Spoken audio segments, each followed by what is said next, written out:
The coronavirus is spreading around the world, and some countries are taking drastic steps to try to stop its path.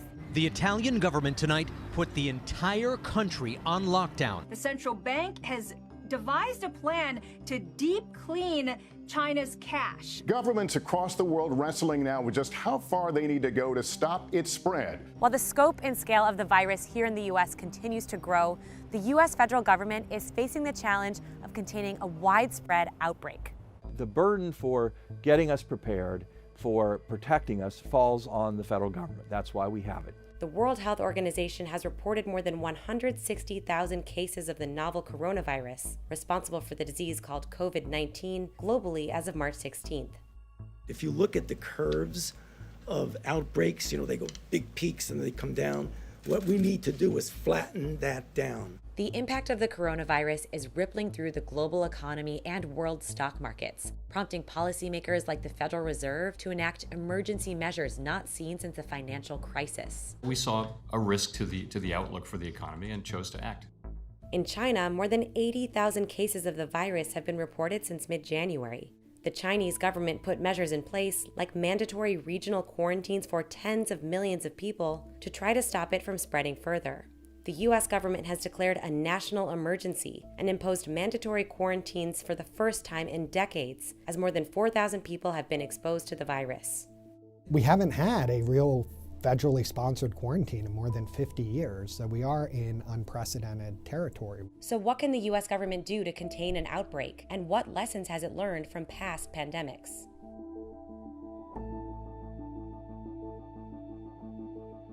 Some experts have compared the coronavirus to the 1918 influenza pandemic, also known as the Spanish flu. One reason for this is they both have very high mortality rates. During the 1918 influenza pandemic, mortality rates were around 2%. That means the disease killed roughly 2% of all the people who were infected. By comparison, normal strains of the flu today have a mortality rate of around 0.1%. Early estimates from the World Health Organization have found the mortality rate of COVID-19 is around 3.4%. This is not just the flu. It's probably 10 times more deadly than the flu. These numbers have prompted some to worry that the coronavirus pandemic could reach the scale of the 1918 influenza pandemic. The Spanish flu killed more than 50 million people worldwide, including 675,000 in the US, making it the deadliest flu in the past century. In total, an estimated 500 million people were infected with the virus, 1/3 of the world's population. The Spanish flu occurred in 3 waves: the spring of 1918, fall of 1918, and spring and winter of 1919. And the US government had limited resources to fight it. The country was suffering from a shortage of doctors and nurses following World War I, with an estimated 30% of all US physicians engaged in military service. The federal government passed a $1 million budget in 1918, equal to more than $16 million in today's dollars, to recruit medical doctors and nurses. In 1918, there were no lab tests that could detect the virus and no vaccines to help prevent the flu's infection. So government officials relied heavily on so-called non-pharmaceutical interventions.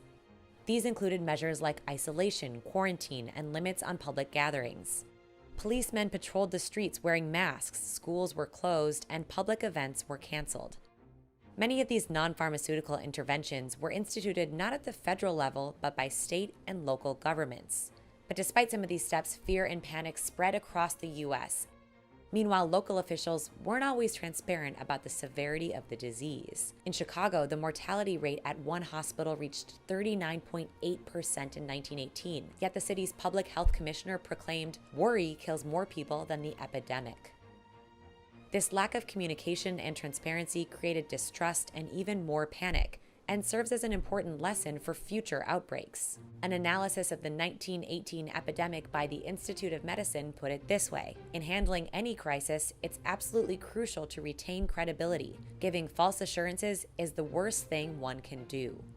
Advancements have made it much better and probably will help us prevent ever having something like the 1918 pandemic flu. happen again in the world, but we still have to take appropriate actions, and there are some common sense things people can do. Today, the federal government has a chain of systems in place in case a pandemic hits. Here's how that response should unfold according to standard protocol. The Department of Health and Human Services, or HHS, leads the way, overseeing a web of other agencies, including the Centers for Disease Control and Prevention, the CDC, the Food and Drug Administration, FDA, and the National Institutes of Health, NIH. HHS also manages the Strategic National Stockpile, which is the country's largest supply of pharmaceuticals, masks, and other medical supplies.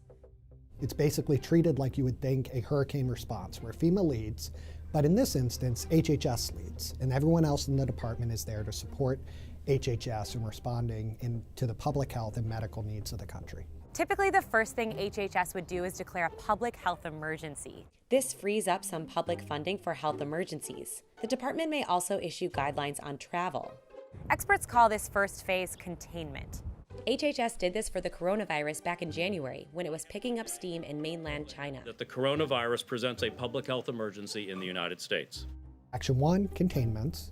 So you try to make sure anyone who has the disease doesn't infect anyone else, and make sure you try to keep the disease out of the US if it's possible. The next phase is called mitigation. That's where the CDC takes center stage, setting guidelines for hospitals, schools, and businesses around the country. The agency works with state and local health departments by sending out testing kits and explaining procedures to identify patients who are infected. In mid-March, the CDC recommended individuals and organizations should cancel events with 50 or more people because of the coronavirus pandemic. Congress can also authorize funding to states for public health emergencies. Ultimately, the state and local folks are the front line, and they've gotten funding over the years from the federal government, more than $600 million a year, to help prepare them in the event that this type of thing happens. State and local officials must decide whether to carry out the most extreme step when it comes to fighting an epidemic, imposing a quarantine.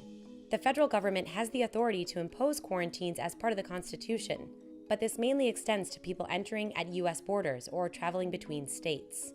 Ultimately, the decisions about things like quarantines and school closings, business closings, that's going to be a state and local decision, not a decision made in Washington. So we can look at recent epidemics like smallpox, SARS, or Ebola to get a glimpse at the different responses from the federal government today. First, think of the smallpox outbreak in the 1950s and 60s. Warning, these images showing the toll of the disease are graphic. It killed 300 million people in the 20th century alone. The last time the US government issued a federally sponsored quarantine was to help contain smallpox. The quarantines were used as part of a broader global effort to fight the disease. Mass vaccination campaigns were crucial to the fight, and ultimately, the World Health Organization declared smallpox eradicated in 1980. We did it with smallpox through vaccines. We just blanketed the world with vaccines until we got every single case. Then there was SARS in the early 2000s. The disease spread quickly throughout Asia and infected more than 8,000 people, with a mortality rate of 9.6%. The Chinese government issued a large-scale quarantine to try to contain the virus, but it didn't exactly work. In China during the SARS epidemic, when the government announced a quarantine area, 250,000 people fled. Well, that doesn't help the epidemic. Instead, what did work to contain SARS was a combination of travel warnings, detailed reporting of new cases, and close collaboration between labs and scientists around the world. Most recently, there was the Ebola epidemic from 2014 to 2016. The virus that started in Africa highlighted the need for U.S. government officials to work with international partners to fight the disease at the source. More than 2,000 CDC staff were deployed to Guinea, Liberia, and Sierra Leone during the epidemic. President Barack Obama appointed Ron Klain to oversee the government's Ebola response in 2014. In fighting Ebola, we had 11 federal agencies involved in a major way, 17 involved in some ways. That included all of our agencies on the international side, defense, state, USAID, fighting the disease overseas, and it included a lot of efforts on the domestic side. The U.S. government's response to the coronavirus pandemic has been controversial. Some have criticized the Trump administration for being slow to respond and failing to communicate the steps it's taking to contain the outbreak. White House officials are growing increasingly frustrated at what they see as President Trump's persistent attempts to minimize the threat posed by the outbreak. In March, Congress authorized an $8.3 billion spending package to fight the coronavirus. It included billions of dollars for vaccine research and preparation efforts. And I'll take it. The CDC has faced criticism for distributing faulty test kits and slowing down local efforts to test the virus. Meanwhile, health officials are still trying to understand exactly how it spreads. Companies have encouraged workers to stay home and limit travel, while some states have even banned large public gatherings. The idea behind social distancing is that, we kind of give up on the fact that we're going to just stop this disease, but we try to slow it, we try to delay it.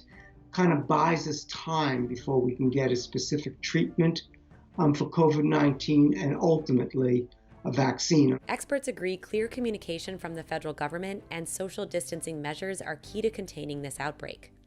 To help prevent the spread of COVID-19, the CDC recommends taking common sense measures like washing your hands often, avoiding touching your eyes, nose, or mouth, staying home when you're sick, and covering your cough or sneeze. What are my ethical and social responsibilities to my family, to my neighbors, to my community, to my nation? And we need to recapture that sense of the common good.